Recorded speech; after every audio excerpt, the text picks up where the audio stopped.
Another gift of Sulaiman alayhi salatu wasalam. He was so powerful, we had made mention that he had the power to subject all the jinn kind of the time, and he did it. And he used them in many different ways. Some of them to build buildings, to make huge cauldrons and pots, and to do so many other things, to build places of worship. And Sulaiman alayhi salam, when he stood with his stick, they were frightened, they were scared of him. What did he do? He gathered all the books of magic, because magic was very rife at the time. People were engaging in the worship of the devil. People were worshipping the jinn kind. Sulaiman alayhi salam got hold of the jinn kind, subjected them to his command, gathered all the books of magic. And where was the safest place to put all these books? Under his throne. So he placed them under his throne. He would be seated, nobody touched these books, and the magic stopped. Now when that happened, there was a problem, because they saw Sulaiman alayhi salam instruct the wind. It would move so fast, a month's journey covered in the morning, another month's journey covered in the afternoon, solely because the wind begins to blow, it lifts you off and it takes you away. This would actually take you very safely by the instruction of Sulaiman alayhi salatu wasalam. So they began to accuse him of magic, and they started saying, no, this man, he took all these books, he's taken everything, he's got control of the jinn, and he is the magician, he is the big magician, and he is now displaying all his authority and his power. Imagine, he got the palace of Bilqis within a split second to be shifted from Sheba all the way to where he was, intact, and he renovated it within split seconds, and he built another palace next to it within split seconds. So when they started blaming him, Allah subhanahu wa ta'ala clarifies his name in the Quran. Sulaiman did not disbelieve. What does Allah mean, did not disbelieve? Anyone who engages in magic or who seeks magical, meaning something magical from someone, they have lost their belief in Allah subhanahu wa ta'ala and entered into the fold of kufr.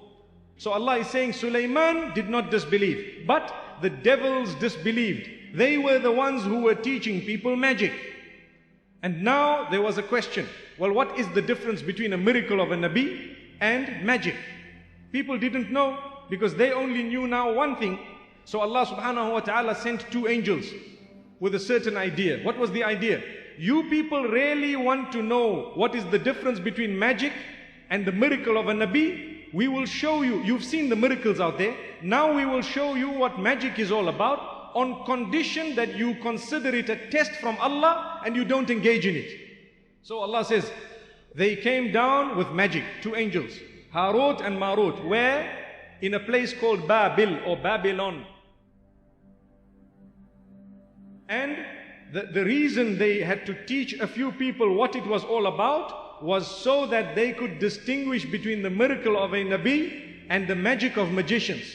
When they were taught, they knew very well that this is magic, and what Sulaiman alayhi salam has come with is the miracle of a Nabi. Just like before them, if you take a look at Musa alayhi salam, he was a Nabi. He had miracle with him. And when the magicians who were masters of magic came, when they laid or when they threw their ropes and their sticks, they knew immediately upon seeing what Musa alayhi salam came with, that what we did is magic and what he did is a miracle. They immediately fell prostrate. Why did Harut and Marut come down? They came down to teach the people something that they wanted to know, to be able to distinguish between two matters. Sadly, when they taught a few people this magic, everyone they taught, they told them something. Look, we are teaching it to you as a test. So do not disbelieve by using this to cast magical spells upon people. If you do that, you will lose your iman, you will enter the fold of kufr and disbelief. Now, later on, these people started using this magic. Why? When they became jealous of one another and they seen a married couple very happily, Allah subhanahu wa ta'ala says, they started practicing what they were taught. How to split between a husband and a wife. So the magic, one of the first magical spells that people cast very easily is to split husband and wife. So you find this one turns in that direction, that one turns in the other direction because of a spell that has been cast. Then Allah subhanahu wa ta'ala says, they are indeed learning that which does not help them in any way. In fact, it harms them. And they are teaching it and learning it. Subhanallah. Allah says, they will not be able to harm anybody except by the permission of Allah subhanahu wa ta'ala. They knew that what they are purchasing, the deal that they are making, will render them in such a condition in the akhirah that they won't have any portion left for them in the akhirah. If you take a look at Babylon, up to this day, it is the headquarters of magic. There are people, whether they belong to the Illuminati or whether they belong to the Freemasons, part of the same thing, who worship the devil completely. And the devil tells them, we will give you two things, power and kingdom together with everlasting life. And this is the same promise that Iblis made to Adam, our forefather, meaning the first human being. The same promise. When he told him, eat from the forbidden fruit, he said two things. What is it? You will live forever, which means you will be illuminated, as they call themselves now, the Illuminati. Allah protect us. And not only that, you will have authority and kingdom, and you will have so much control, and you will have the power and all the ownership. And that's what people want to this day. If someone told you, look, I can make you rich in 5 minutes, there's no quick money. If it comes quick, it goes quick. And if it comes quick in a wrong manner, it will go with a lot of regret. May Allah subhanahu wa ta'ala forgive our shortcomings. May He make us from those who earn halal sustenance.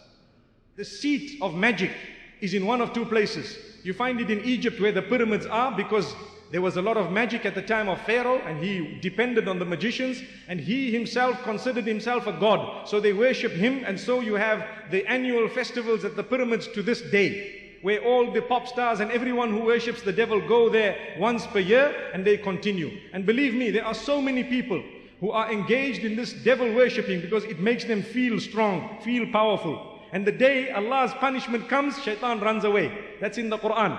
The second seat of magic is Babylon. To this day, there are people who visit. There are people who sacrifice. What shaitan does, he asks a person to do something very dirty.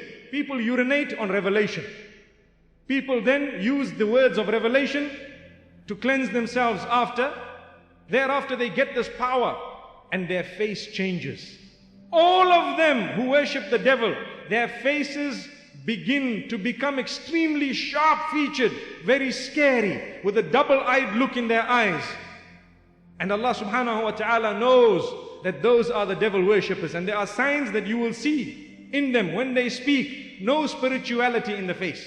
Shaitan will give him some information, not of the unseen, but some information of the past. For a shaitan or a jinn to tell us what happened in the past is not difficult. But they will tell you one truth and 99 false. So they blame the people of your family for having done magic on you, yet they themselves are pinching a nerve. So what will happen is, the jinn knows in your body exactly which nerve is pinched. He will go in, he knows, he will find out. When he comes out, he says, okay, they feel better, they woke up, the nerve is unpinched. Why? Shaitan did it for them. He unpinched it. But medicine couldn't do that. This is why we said, if a person wants to worship the devil, he will see results, definitely. Even in Christianity and Judaism, there are no immediate miracles. You need to pray to God. If anyone comes to you with a miracle where they put their hand on your head, you hear them uttering mumbo jumbo. They call it dialects, languages. They utter the words, worshipping the devil.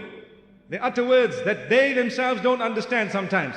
And the problem is solved. You find a person opening their eyes after they were blind of 20 years. And people say, hallelujah, astaghfirullah. Not knowing it's the worshipping of the devil. The devil himself, he will solve your problem, but you won't get very far. Because when you get to your Lord, he will tell you, Allahu Akbar. On that day, shaitan will say, look, I promised you something which was false.